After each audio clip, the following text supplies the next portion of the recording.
Bonjour tout le monde. On attend un petit peu pour que tout le monde sera là.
Bonjour à toutes et à tous. Je me présente. Je suis Asma Meddeb, Solution Manager chez Watani Group Energy. C'est avec un grand plaisir que je vous accueille pour ce webinaire spécial organisé en collaboration avec notre précieux partenaire Green Power Technology. Ce webinaire est dédié à Huawei Smart Design 2.0, un outil de simulation et de dimensionnement des installations photovoltaïques. Donc aujourd'hui, ensemble, nous allons explorer les fonctionnalités clés et les avancées de Smart Design 2.0 avec Madame Rizlan Nahli. Et on termine par une session de pratique pour une installation de 20 kg avec stockage présentée par Monsieur Mohamed El-Wefi. Donc, je vous invite à rester actif tout au long de la session et poser vos questions et on vous répond, Inch'Allah, en fin de la session. Donc, juste avant de plonger dans la présentation de Smart Design, permettez-moi de vous présenter Watani Group Energy. En fait, Watani Group Energy, elle fait partie de la société mère Watani Group. On est un fournisseur et un distributeur des solutions photovoltaïques. Quand vous voyez, on fournit des onduleurs hybrides, raccordés réseau, des panneaux solaires, des câbles solaires, des batteries, des variateurs, des micro-onduleurs et même des bornes de recharge. Donc, pour avoir un petit peu une idée sur l'écosystème de Watani Group Energy, aujourd'hui, Watani Group Energy est le partner gold de Huawei à travers notre partenaire Green Power Technology, qui est à son tour le value added partner de Huawei. Donc, pour avoir une idée sur l'historique et nos objectifs et tout de Watani Group Energy, nous, on a 4 points de vente avec 5 dépôts. On existe en Tunis, on a 2 dépôts à Sousse, à Sfax et à Gafsa. Et Watani Group Energy, elle a plus que 5 ans d'expérience. Elle a été créée en 2019. En 2022, on est devenu le partner silver de Huawei. Et en 2023, on est devenu le partner gold de Huawei. On a plus que 10 équipes professionnelles. On a le service technique, le service commercial, le service achat et le service surtout avant et après-vente. On a même plus que 5 de domaines d'activité. On a le résidentiel, le commercial, l'industriel, le grand central, le pompage et les bornes de recharge. Et ce qui et pour Watani Group, ce qui est le plus important, c'est d'avoir un 100% support technique, de supporter nos clients. Toute l'équipe de Watani Group, elle est certifiée Huawei. On a un service après-vente efficace. On travaille surtout sur les workshops, les webinaires et même des journées de formation pour avoir plus de support technique et plus de formation à nos clients. Donc, sans plus attendre, je vais passer la parole à notre premier intervenant, Madame Rizlen, et je vous souhaite un excellent webinaire. Merci. Merci Asma. Alors, je vais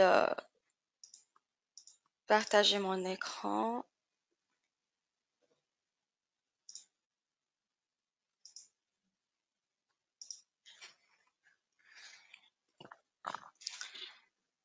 Alors, bonjour à toutes et à tous. Bienvenue à notre webinaire d'aujourd'hui. Je me présente, je suis Rizlan Ennahli, ingénieure solution chez Green Power. Et aujourd'hui, avec mon collègue Mohamed Louafi, nous avons le plaisir de vous présenter Smart Design 2.0, un outil innovant, gratuit et spécialement conçu pour faciliter le dimensionnement de vos installations solaires photovoltaïques. Nous espérons que cette session sera à la hauteur de vos attentes et vous apportera des informations utiles pour vos projets. N'hésitez pas à poser vos questions tout au long du webinaire via le chat. Nous y répondrons à la fin de la session. Alors, c'est parti, commençons. Alors, Smart Design, c'est quoi Smart Design? C'est un logiciel en ligne spécialement conçu pour les professionnels du solaire photovoltaïque. La version actuelle est Smart Design 2.0. C'est un outil de conception pratique et facile à prendre en main. Il vous permet de réaliser une conception complète de vos installations grâce à plusieurs fonctionnalités clés. Donc, il vous permet une modélisation 2D et 3D pour une visualisation euh, complète du projet, réalisation du plan de calpinage pour une disposition précise des panneaux avec un dimensionnement précis par vue satellitaire, une conception électrique incluant le choix des onduleurs et la répartition des panneaux avec des options de répartition automatique et manuelle, ce qui est très intéressant. Gestion des ombrages et obstacles pour garantir une performance optimisée et une simulation économique à la fin pour permettre aux clients de dimensionner des centrales allant jusqu'à 1,5 MW. Donc, cet outil couvre les besoins des installations résidentielles ainsi que C&I, commerciales et industrielles. Et avec Smart Design 2.0, vous pouvez également estimer le retour sur investissement de votre centrale ainsi que générer un rapport complet à la fin de la simulation, incluant une analyse technique complète, financière et technique adaptée à vos besoins. Donc, pour accéder au logiciel Smart Design, donc c'est très simple. Il vous suffit d'utiliser le lien suivant. Donc, le lien sera partagé de la part de mes collègues. Donc, nous allons partager avec vous le lien. Vous pouvez choisir la langue qui vous convient le mieux. Ensuite, il suffit de cliquer sur connexion, ce qui vous dirigera vers la page de connexion. Donc, la page de connexion est identique à celle de Fusion Solar, pour ceux qui connaissent Fusion Solar. Et pour ceux d'entre vous ayant déjà un compte sur le serveur Fusion Solar EU5, donc vous pouvez connecter directement en utilisant vos identifiants, votre identifiant et mot de passe, donc vos codes d'accès Fusion Solar, directement pour avoir accès au Smart Design. Sinon, pour ceux si votre compte est enregistré sur un autre serveur, par exemple le serveur international, il sera nécessaire de créer un nouveau compte sur Fusion Solar sur le serveur EU5. Donc, la création de compte est très simple. Donc, il suffit de cliquer sur enregistrement. Ensuite, vous remplissez les informations demandées, puis vous cliquez sur envoyer. Donc, le système va vous envoyer un email pour activer votre compte Smart Design. Dans cet email, il suffit de cliquer sur le lien. Donc, s'il vous plaît, à noter que l'activation doit être effectuée dans les 24 heures qui suivent. Sinon, il faudra recommencer la procédure. Donc, après la création de compte sur le serveur EU5, vous aurez accès au Smart Design. Donc, la page d'accueil Smart Design présente une interface qui regroupe toutes les données principales de vos projets. Donc, vous avez l'image de projet. Vous avez le nom de projet que vous avez affecté au projet, le type de projet, que ce soit résidentiel ou C&I, commercial, industriel, l'adresse de projet, donc pour localiser le projet, le nom de la personne qui a créé le projet. Ici, donc, vous avez une option pour comparer les simulations de projet. Par exemple, comparer des configurations différentes. Par exemple, configuration avec stockage et configuration sans stockage, ou bien configuration avec optimiseur, configuration sans optimiseur. Donc ça, c'est pour comparer les simulations d'un projet. Vous avez une option pour créer une nouvelle simulation pour le même projet, une option pour éditer le projet, c'est-à-dire modifier quelques éléments dans le projet, ou même une option pour supprimer le projet. En haut, ici, vous avez un volet assistance et FAQ avec des tutoriels qui vous aideront à répondre à la plupart de vos questions si nécessaire. Pour les paramètres de compte, nous avons une option technique, donc dédiée au panneau, donc qui permet d'ajouter un panneau qui n'existe pas dans la base de données. Donc, vous pouvez ajouter un nouveau panneau en cliquant sur Créer. Et puis, vous pouvez remplir les informations, bien sûr, en utilisant les données de la fiche technique du panneau. Pour les paramètres économiques, vous avez la possibilité de choisir la devise qui vous convient, euro, dirham, dinar tunisien. Alors, pour l'instant, le dinar tunisien n'est pas encore disponible dans la base de données, mais une demande spéciale a été envoyée à Huawei pour l'ajouter. Vous avez la valeur actuelle nette, qui est un paramètre économique qui permet de calculer la valorisation et le coût de projet sur la durée de vie. Et vous pouvez également définir la présence ou non de taxes. Donc, ces paramètres seront conservés pour la suite de votre simulation. Pour la création et simulation de projets, vous verrez cette partie en détail avec mon collègue Mohamed Louafi lors d'une session pratique qui suivra.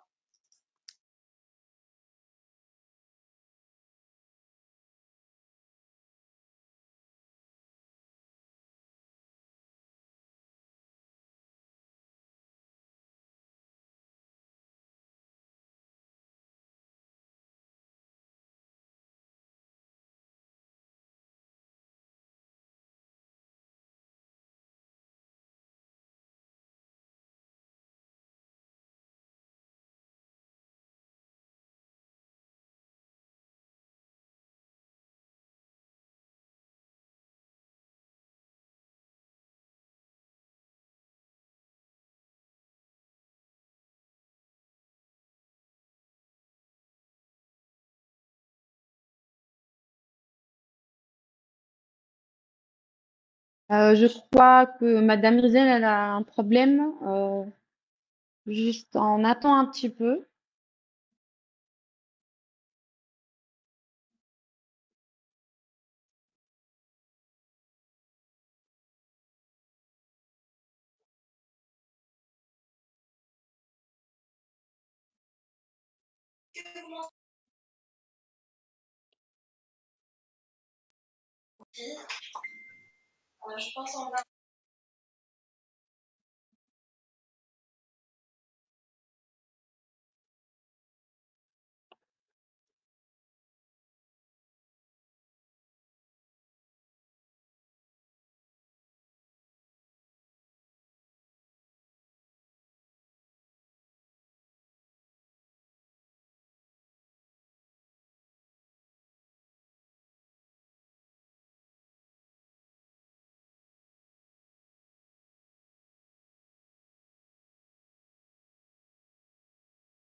Rizlan, on t'entend pas.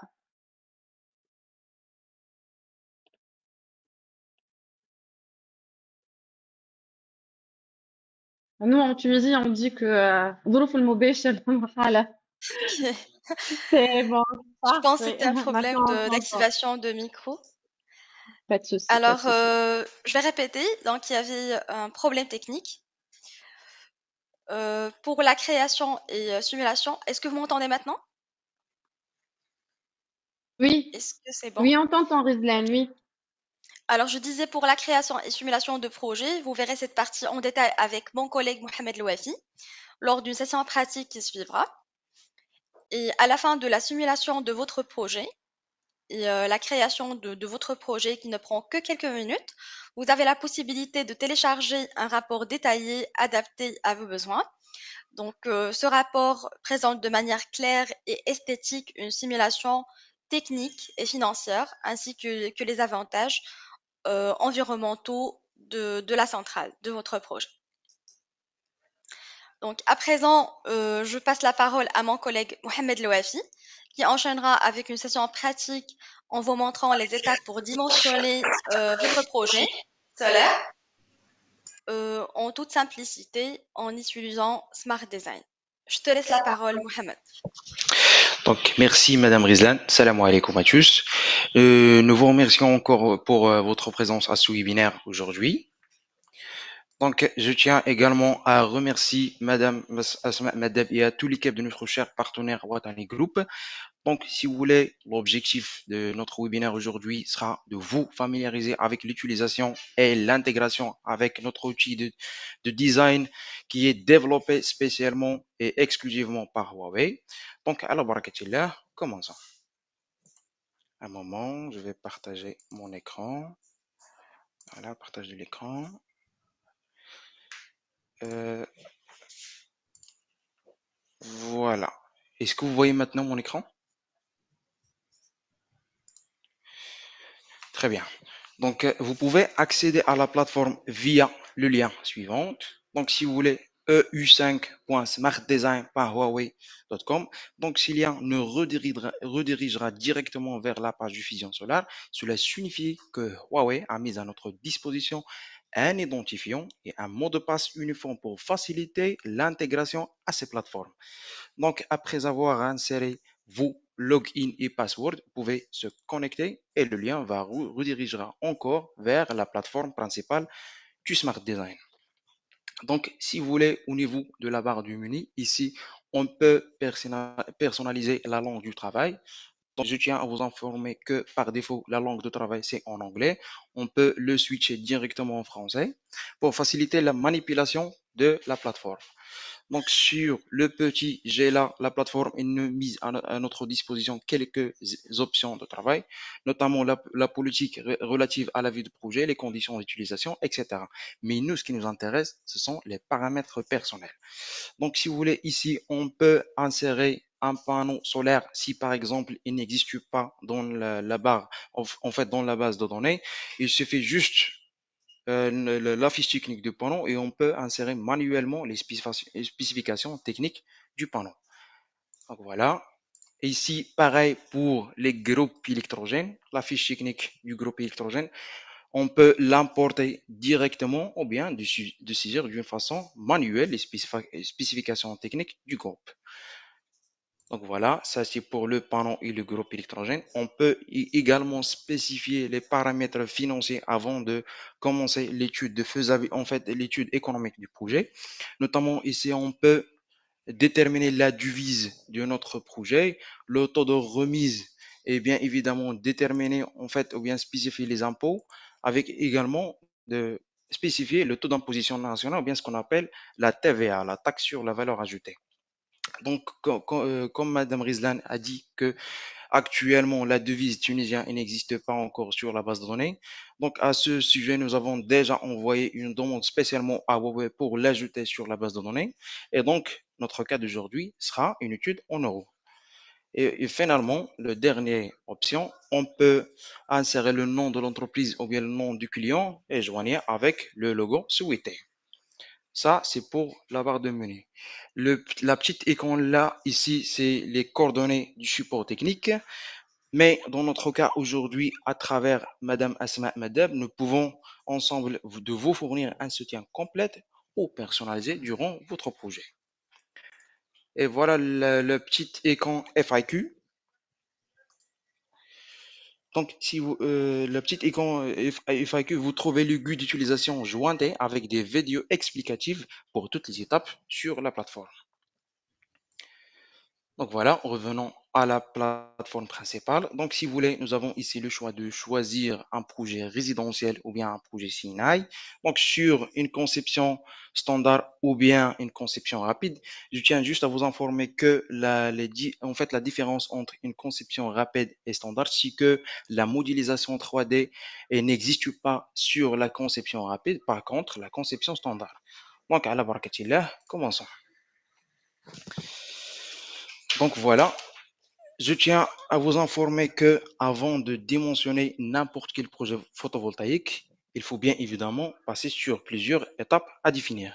Notamment, la première étape, c'est de l'identification du site, c'est-à-dire avoir toutes les informations sur notre site. Deuxièmement, l'évaluation des consommations de notre projet.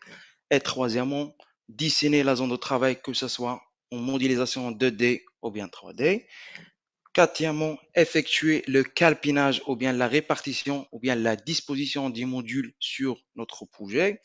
Et cinquièmement, la configuration électrique, configuration côté DC et AC. Et finalement, il faut évaluer la rentabilité de notre projet.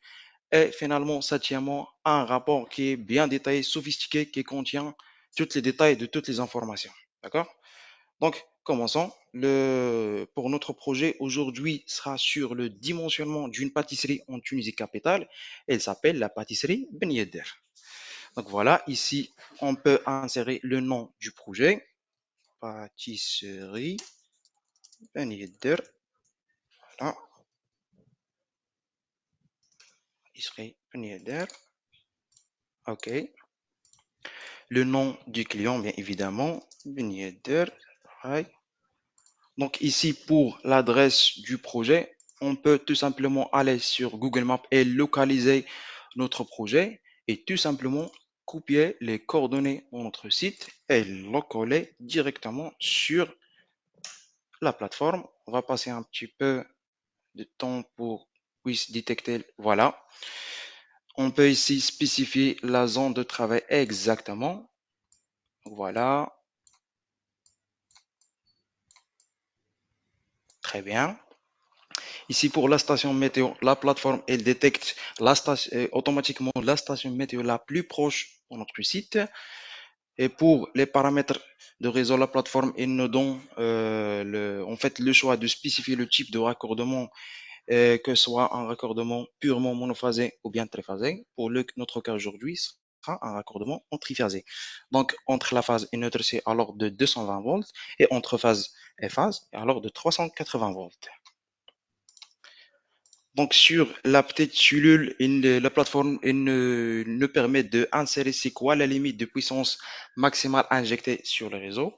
Il y a ici la petite point d'interrogation. Ils nous disent que s'il n'y a pas une limite en fait, de l'injection sur le réseau, on peut laisser cette cellule ou bien ce paramètre vide. Donc, selon le contexte tunisien, il n'y a pas une limite en fait, de la puissance injectée dans le réseau. Donc, le cas aujourd'hui, on peut laisser le paramètre vide. Ici, on peut mettre une description du projet. Si par exemple, je peux mettre pose de panneaux en bac acier. Et voilà. Donc, après avoir identifié les informations de base de notre projet, cliquons sur suivant pour passer à l'étape prochaine. Donc, voilà. On va patienter un petit peu. Voilà. Donc, avant de discuter l'étape de l'évaluation de consommation, donc, j'aimerais bien de mettre à votre disposition, voilà ici un tableau Excel qui récapitule les consommations mensuelles en 2023. Donc, si vous voulez, voici le cumul de consommation annuelle et ici la moyenne de consommation annuelle et la consommation en fait moyenne pendant la nuit, elle est destinée pour l'éclairage. D'accord? Ici les tarifs de la steak selon chaque palier. Donc, si vous voulez, on est ici une moyenne de 2646 kWh par mois. Donc, ce qui fait, on est se positionner sur le quatrième palier de la steak. Donc, nous avons dépassé les 500 kWh. Donc, voilà le tarif ici, alors de 414 millim. Donc, ce qui fait, on aura à peu près 0,172 euros. Donc, voilà, revenons sur la plateforme. Donc voilà, on peut évaluer les consommations de notre projet sur deux étapes. Il faut identifier les paramètres ou bien les prix de l'électricité et le profil de charge de consommation. Donc ici, la plateforme elle nous demande de insérer le tarif de rachat. Donc selon le contexte tunisien, on ne peut pas vendre en fait l'électricité produite par nos centrales directement à la STEG. Donc dans ce cas-là, on peut laisser le paramètre sur zéro. Et puis, le paramètre d'achat, comme je disais, nous avons déjà dépassé les 500 kWh. Donc, on est à peu près à 0,172 euros par kilowattheure. Voilà.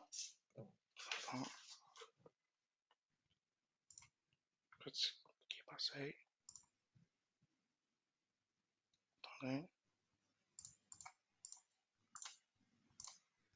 suivant.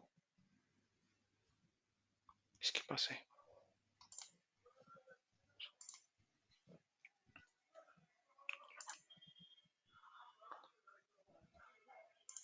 Putain, c'est quoi ça? Je pense on peut patienter un petit peu, non, un problème technique. Et voilà. Donc, quand j'y disais 0,172 €, et comme un taux de croissance du prix de l'électricité est alors de 0,2% annuellement. N'hésitez pas toujours de poser des questions si vous avez des questions, bien sûr. Donc, sur la deuxième étape du paramètre de consommation, ici, on évalue la consommation en fait annuelle et journalier aussi pour assez de précision. Donc, revenons à notre fichier Excel. Donc, si vous avez les consommations pour chaque mois, on peut insérer manuellement les consommations de chaque mois. Si par exemple, nous avons juste le cumul de consommation annuelle, on peut le saisir directement. Donc, voilà, revenons sur la plateforme. Donc, très bien. Donc, vous voyez que la plateforme, elle fait une répartition automatique selon les mois. Le petit graphe ici, c'est juste une projection de ces valeurs pour bien comprendre le comportement de notre profil mensuel. Et pour assez de précision, on peut également spécifier un profil de charge journalier selon les profils donnés. Donc, si vous voulez, la plateforme mise à notre disposition quatre types de profils, que ce soit un profil pendant la journée. Donc, si vous voyez ici, la consommation est assez régulière pendant la journée avec une croissance de consommation pendant la nuit. Et c'est pareil pour le week-end. Si par exemple, on veut choisir un profil avec une pic de consommation pendant la journée et un pic de consommation pendant la nuit, et aussi et on voit ici un profil pic pendant ce soir. Donc, si vous voulez, la consommation pendant la journée, elle est faible par rapport à la consommation pendant la nuit. Et voilà, le profil pendant la nuit, presque la consommation est assez régulière pendant toute la journée. On peut même personnaliser notre profil de charge journalier en cliquant sur le petit crayon ici. Et on peut choisir l'un des profils qui sont déjà proposés, que ce soit en journée, pic matin, pic ce soir, en cliquant sur l'un des profils et on peut spécifier les consommations pour chaque heure. Si par exemple, on a les consommations, que ce soit à travers un analyseur de réseau ou bien des consommations horaires pendant toute la journée, voilà. Donc, pour notre cas aujourd'hui, on va partir sur un profil pendant la journée et pareil pour le week-end. Donc, après avoir évalué la consommation du notre projet, on passe maintenant à la modélisation du notre site de travail. Donc, cliquons sur suivant. Donc voilà, la plateforme est mise à notre disposition en fait, des outils de travail. Donc, si vous voulez, le premier outil, il nous sert à déterminer en fait les frontières ou bien la zone de travail. Donc, si vous voulez, voilà, voilà, super. Voilà, pour le deuxième outil, il nous permet, si par exemple nous avons un ombrage, une cheminée ou bien une skydome ou bien un climatiseur sur sur notre toit, on peut définir comme un obstacle. Donc si vous voulez, voilà, l'obstacle il est comme ça, on peut rotater l'obstacle selon l'orientation de l'obstacle sur notre toiture. On peut même spécifier la longueur et la largeur de notre obstacle et même aussi la hauteur soit en basculement en mode 3D. Donc, cliquons sur l'obstacle et on peut modifier la hauteur de notre obstacle. Donc, pour notre cas aujourd'hui, notre toiture, il n'y a pas d'obstacle sur notre toiture, donc c'est pas l'appel. Donc, sur le troisième option, il nous permet de définir un abri sur notre zone de travail. Si par exemple nous avons un projet sur une ombrière ou bien sur une construction métallique, ici, on peut définir les arbres autour de notre projet. Donc, je vais vous montrer comment. Donc, on peut, par exemple, dessiner l'arbre comme ça. On peut même définir les paramètres du diamètre et les graduations, que ce soit un arbre qui est rond ou bien pyramidal, et aussi la hauteur de notre arbre. Voilà, très bien. Ici, sur cette option, on peut identifier les lignes de crête. Si par exemple, nous avons une toiture qui est assez compliquée pour définir les différentes dimensions sur notre toiture, et là, nous avons les dimensions exactes de notre frontier, de notre projet. Et bien évidemment, le dernier option, il nous permet d'insérer un plan arché ou bien une image dans notre zone de travail. Si par exemple le bâtiment n'est pas construit ou bien il n'existe pas sur sur la map, on peut l'insérer directement via cette option. Donc après avoir dessiné la zone du travail, on passe directement à la troisième partie. En fait la troisième étape, c'est l'étape d'effectuer le calpinage du projet. Donc, cliquons sur suivant. Donc, et voilà. Donc, avant d'effectuer le calpinage, la plateforme nous donne de sélectionner la surface de travail. Donc, cliquons sur la surface. Ici, il faut spécifier le panneau utilisé pour effectuer le calpinage. Donc, à titre d'exemple, le panneau le plus déployé en Tunisie, c'est de la marque Jinko Solar avec une puissance de 555. Donc voilà, on peut définir le couleur de panneau, que ce soit en bleu ou bien en noir. Donc pour effectuer en fait, l'opération du calpinage, la plateforme a mis à notre disposition deux options, que ce soit d'une façon automatique ou bien manuellement. Donc je recommande toujours dans un premier temps d'effectuer le calpinage automatiquement et puis par la suite, vous pouvez modifier le calpinage comme vous voulez. Donc en cliquant sur répartition automatique. Voilà, c'est la répartition par défaut. Donc, si vous voulez, ici, on peut choisir le type du support. Si par exemple, ce type de support nous permet de forcer les panneaux de suivre l'inclinaison de la surface. Ici, c'est le support ordinaire avec des triangles du support. Et ici, par exemple, nous avons des orientations est-ouest. On peut même modifier, en fait, ou bien personnaliser l'orientation de panneaux, que ce soit en portrait ou bien en paysage. Également, on peut en fait personnaliser l'orientation de notre champ photovoltaïque par définition de l'azimut et selon l'objectif de l'étude. Donc voilà, donc notre objectif aujourd'hui, c'est de maximiser la puissance crête. Donc voilà, donc si vous voulez, on peut orienter les panneaux vers le sud-est. Voilà, voilà. Je vais basculer en 2D pour une bonne visualisation. Donc, très bien. On peut également définir l'inclinaison de notre système. Donc, généralement, sur le projet résidentiel, je recommande de ne pas dépasser les 15 degrés, donc à cause des contraintes de vent et du supportage. Voilà, mais les 15 degrés. Très bien. Ici, on peut définir le pitch ou bien l'espacement entre les rangées des panneaux. Donc 160, je vois que c'est assez beaucoup. Donc on peut mettre juste les 100. Ça, c'est très bien. Je pense qu'on n'aura pas un problème de l'ombrage. Donc très bien. Également, ici, on peut définir l'espacement entre les colonnes. Donc, voilà. Mais généralement, la distance qui est recommandée, c'est de ne pas dépasser 2 centimes, car en fait, c'est la dimension de la clampe. Également, ici, on peut déterminer combien de panneaux par rangée. Donc, si vous voulez, voilà. Si par exemple, on met 2 panneaux, 3, 4, comme vous voulez. Donc, on le laisse sur un seul panneau par rangée. Également, on peut définir la hauteur des groupes. Je vais vous montrer comment. Si par exemple, je mets 50 centimes, voilà. Le groupe il est à la hauteur de 50 centimes par rapport au sol. On peut le laisser juste sur 20 centimes.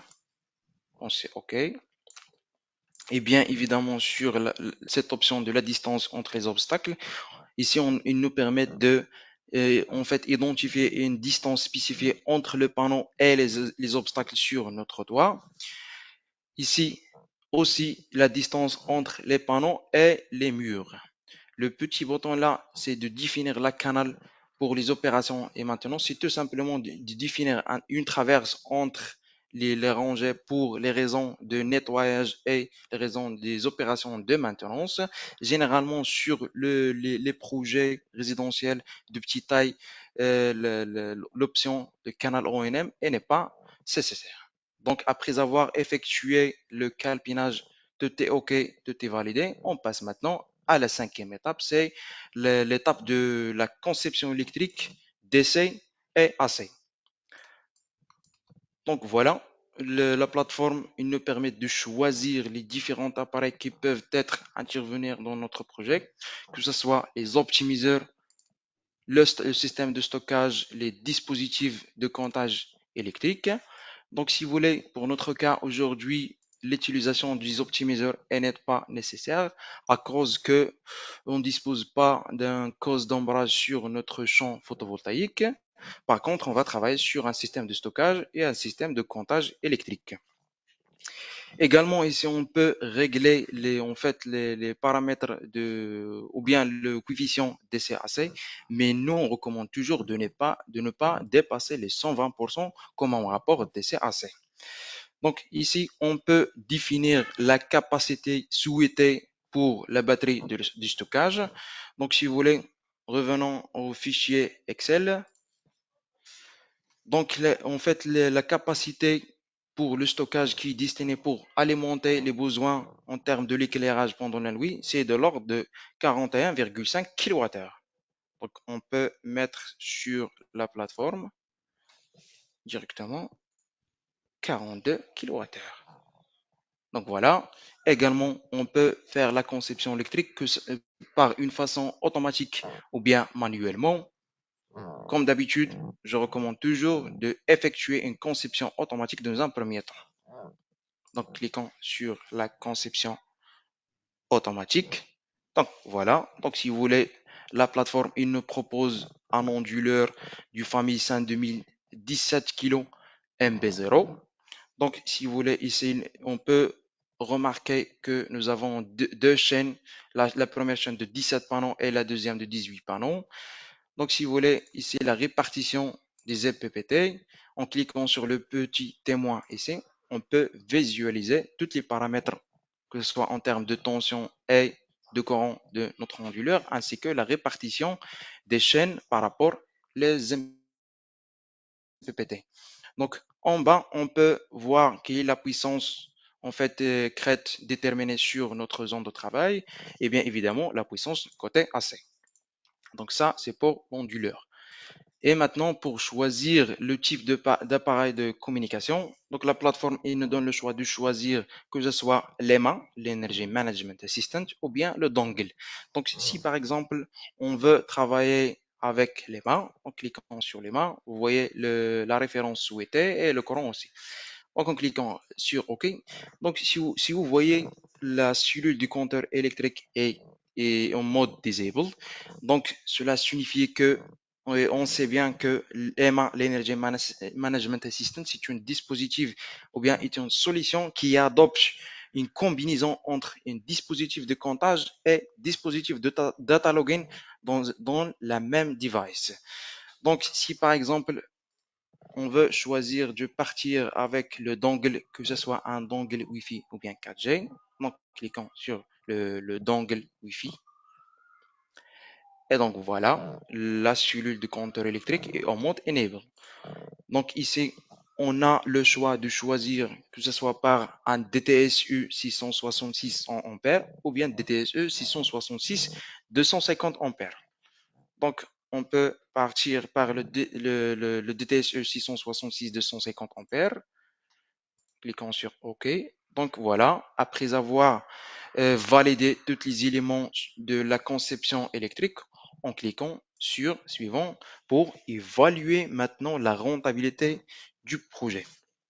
Donc sur la rubrique des paramètres des coûts, donc la plateforme elle nous donne le choix de spécifier le CAPEX ou bien l'investissement initial de notre projet, que ce soit par un CAPEX global, c'est-à-dire de toute la solution, ou bien on peut définir le coût de chaque appareil dans notre système ou bien un coût global par watt-crête. Donc, dans notre cas, aujourd'hui, on peut partir par un CAPEX global. Donc, voilà. Donc, selon les informations que j'ai, 1 kilowatt crête en Tunisie, ça coûte à peu près 3164 dinars tunisiens. Donc, ce qui fait à peu près 950 euros. Donc, voilà. La puissance entre systèmes, c'est alors de 19,42 kilowatts crête. Donc, voilà. Je disais que 1 kilowatt crête, ça coûte 950 euros. Donc, 19,45 multiplié fois 180, à peu près 18 050 euros. Donc 18 050 euros. Donc voilà. Également, après avoir spécifié le CAPEX de notre projet, maintenant il faut spécifier l'OPEX ou bien le coût d'opération et de maintenance. Ici, on peut spécifier deux coûts, que ce soit sur la partie PV ou bien évidemment sur la partie ISS, sur le stockage. Bon, généralement, pour le coût ou bien l'OPEX de la partie PV est à peu près de 0,02, pardon, 0,02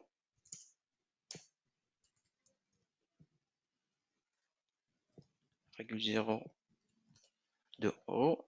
Et pour l'USS est de 0,01. Donc voilà, on est à peu près autour de 808 euros par an.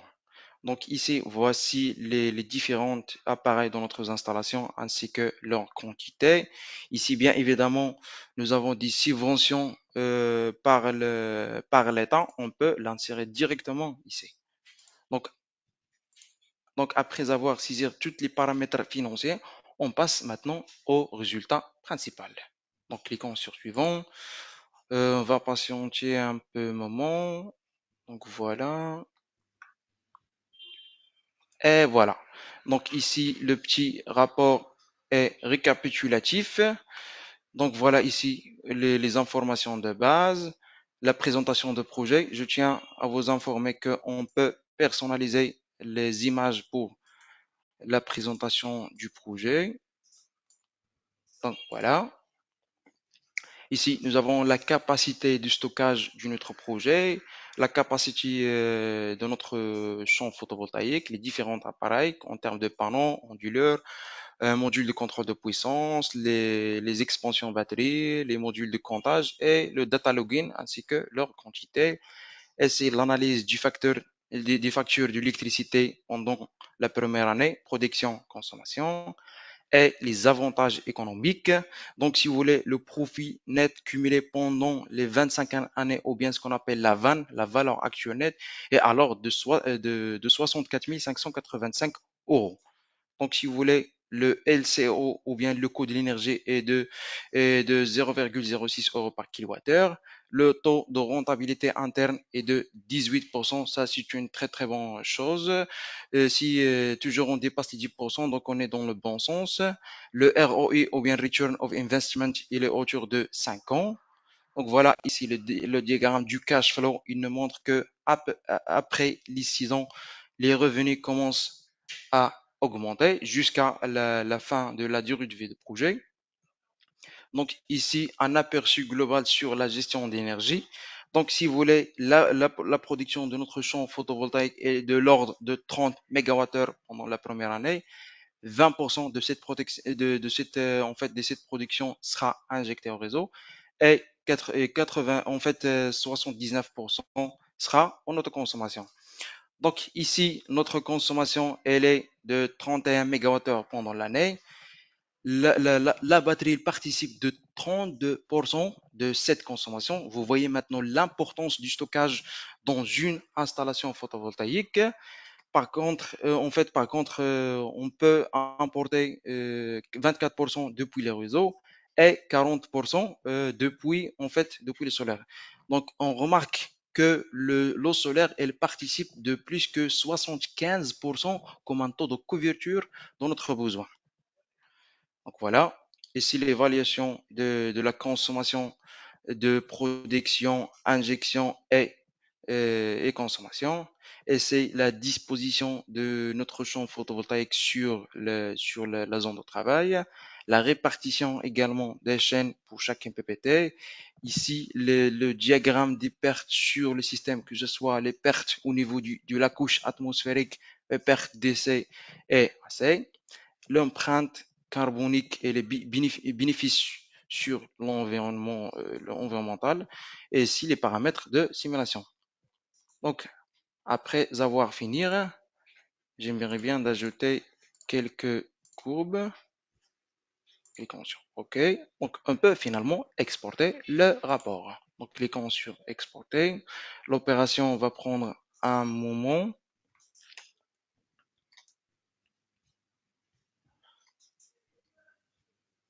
Donc, et voilà. Finalement, voilà notre rapport. Donc, si vous voyez maintenant, le rapport, il est bien sophistiqué, il contient toutes les informations souhaitées. N'hésitez pas de poser les questions, nous sommes toujours là pour vous. Donc, ici, la répartition du module sur la présentation de projet, un récapitule sur les éléments du projet, l'analyse du facteur production, consommation, en fait, l'évaluation économique du projet. Ici, les avantages économiques détaillés, c'est un rapport qui est détaillé de la première année jusqu'à la dernière année, contient en fait le flux du trésorerie cumulé. Donc, si vous voyez ici en orange, donc signifie que après les 6 ans de temps de rentabilité, en fait, de retour sur investissement, les revenus commencent à augmenter. Donc, l'aperçu global de la gestion de l'énergie. Donc, voilà le tableau de l'autoconsommation pendant chaque mois. Les courbes de puissance, production, consommation, chargement et déchargement de la batterie. Ici, un extrait de chaque jour, en fait, un jour pendant un mois pendant toute l'année. La répartition, en fait, des chaînes par rapport aux MPPT. Et évidemment, le diagramme des pertes et l'empreinte carbonique de notre système. Donc voilà, pour l'instant, nous avons arrivé à la fin de notre session aujourd'hui. Et bien évidemment, si vous avez des questions, n'hésitez pas à le poser. Et voilà, merci beaucoup. Merci Mohamed. Alors, on va passer à la session questions-réponses. N'hésitez pas à poser vos questions via le chat. Donc, nous sommes là pour répondre.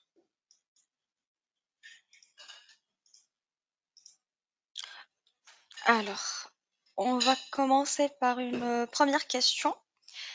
La base de données contient-elle toutes les références de modules PV?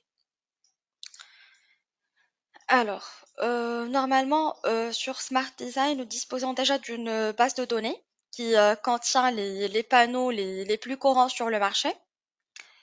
Cependant, l'idée principale est que vous importez vos propres modules PV. Donc, sur la plateforme, donc vous avez vu ça avec moi et avec Mohamed. Donc, vous avez la possibilité d'importer et d'ajouter votre propre panneau avec lequel vous allez travailler. Bien sûr, en remplissant la fiche avec les détails de la fiche technique, la datasheet du panneau photovoltaïque. Donc, la base de données pourra être enrichie à l'avenir, mais ce n'est pas une priorité. Donc, l'objectif est que chacun ajoute les panneaux photovoltaïques avec lesquels il travaille. Merci Rizlan. Apparemment, je vois une question ici de la part de Ahmed. Donc, comment on peut déterminer la capacité de stockage de la batterie si, par exemple, nous n'avons pas une idée sur la consommation pendant la nuit? C'est une très bonne question. Donc, pour répondre à votre question, je veux recommander d'utiliser un analyseur de réseau principalement, de faire l'enregistrement pendant la nuit et dans votre centrale, et puis par la suite de extraire le fichier CSV contient l'enregistrement et la consommation pendant cette nuit. Super. Alors, entre-temps, on va répondre aux questions et je vous rappelle, n'hésitez pas, surtout pas à poser vos questions via le chat. Alors, je vais répondre à une deuxième question, une troisième question. Euh, Utilise-t-on le même compte que Fusion Solar? Oui, donc c'est le même compte que Fusion Solar si, à condition, vous êtes enregistré sur les serveurs EU5. Donc, si vous n'êtes pas enregistré sur le serveur EU5, donc il est primordial de créer votre compte sur le serveur, même si vous disposez déjà d'un compte Fusion Solar. Bon, Rizel, en fait, c'est le cas en Tunisie. En fait, on utilise la plupart du temps, je dirais bien, c'est à 90% INTL pour fusion solaire. Donc, ça sera le cas, comme vous avez déjà expliqué, on devrait faire un compte sur EU5 pour fusion solaire. Donc, ça sera Effectivement, pas le même. Oui, effectivement. oui, d'accord. Alors là, on a une question. Bon, généralement, l'OPEX représente combien par rapport à le CAPEX de projet? Ça, vraiment, c'est une question qui est très stratégique. Bon, selon les données que j'ai, généralement, l'OPEX, en fait, l'OPEX, elle représente principalement 2 jusqu'à 3% par rapport au CAPEX. Alors, je vais rebondir sur la question de l'utilisation de serveurs EU5. Donc, généralement en Tunisie, Asma, vous utilisez un autre serveur qui est INTL. Donc, je comprends Oui. parfaitement. Donc, la création de comptes Fusion Solar sur le serveur EU5, donc ça serait simplement pour l'utilisation de Smart Design. Donc, Mhm. pour le moment, Smart Oui, Design est effectivement. disponible seulement sur le serveur EU5. Donc, on a une question. Le webinaire sera-t-il enregistré? Oui, donc oui, normalement.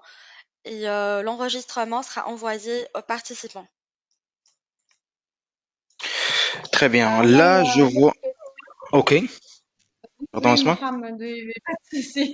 On a une autre Non, non, question, non. donc oui, Ok. tu peux le lire. Vas-y. Ok, y a pas de souci.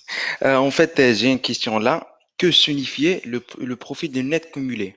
En fait, le profit net cumulé, ou bien ce qu'on appelle comme un terme financier la VAN, la valeur actuelle nette, c'est tout simplement un paramètre financier qu'on peut utiliser pour évaluer que un projet soit rentable ou non. Bon, généralement, une VAN, une VAN positive signifie que notre projet est rentable. Par contre, une vanne négative signifie que notre projet n'est pas rentable. Donc, tu peux parler à Asma. Oui, on a une autre question. Donc, les prédictions de production photovoltaïque dépendent fortement des données climatiques. Quel est le pourcentage d'erreur? Donc, pour répondre à votre question, Asma, en fait, la production elle Mhm, dépend pas forcément juste pour les conditions climatiques et même sur les conditions de pose. Donc, je parle de l'inclinaison et de l'orientation. Donc, mhm. généralement, le pourcentage de l'erreur il ne dépasse pas les 3%. 3%. D'accord, Oui. d'accord. Et j'ai une autre question pour Rizlan. Donc, une installation avec les optimiseurs, comment on peut les dimensionner? Il parle du dimensionnement d'une installation avec des optimiseurs. Comment on peut le faire? Ouais. Alors, c'est assez simple. Vous avez l'option d'ajouter des optimiseurs à l'installation sur Smart Design. Donc, il suffit de définir la référence de l'optimiseur avec lequel vous souhaitez travailler. C'est une option inclue dans le logiciel. Alors, si D'accord. on n'a plus de questions, Non, je crois donc pas. malheureusement, Je crois qu'on a répondu. Oui. Mais de toute façon, on est toujours là, que ce soit je en pense qu'il y Montagne aura Group toujours, Énergie ou bien pas, ouais. Mhm. Je pense qu'il y aura Le toujours fait. des questions, euh, mais malheureusement, le temps du webinaire est très limité, donc nous ne serons Oui. pas en mesure de répondre à toutes vos questions. Et si vous avez des questions supplémentaires, n'hésitez pas à les poser après le webinaire. Vous aurez nos coordonnées de toute façon. Je termine cette session euh, en vous invitant à notre webinaire de certification en Tunisie que nous organisons régulièrement. Je vous invite à scanner le QR code. Vous avez le QR code ici. Pour vous inscrire au webinaire. Donc, ça sera l'occasion de découvrir plus en détail nos solutions Huawei Fusion Solar et d'obtenir une certification attestant votre expertise en matière d'installation de solutions solaires Huawei. Donc, je vous remercie encore une fois pour votre participation. Je donne la parole à Madame Asma pour le mot de clôture et je vous dis à la Oui, prochaine. merci. Merci. Nous arrivons à la fin de ce webinaire qui est consacré à Huawei Smart Design 2.0. Avant de conclure, je tiens à remercier chaleureusement Madame Rislène et Monsieur Mohamed pour leur présentation éclairante et un grand merci également à vous, nos participants, pour votre attention. Nous vous souhaitons un bon fin d'année, une année 2025 pleine de succès et d'innovation et à très bientôt. Au revoir. Au revoir. نهاركم مبروك.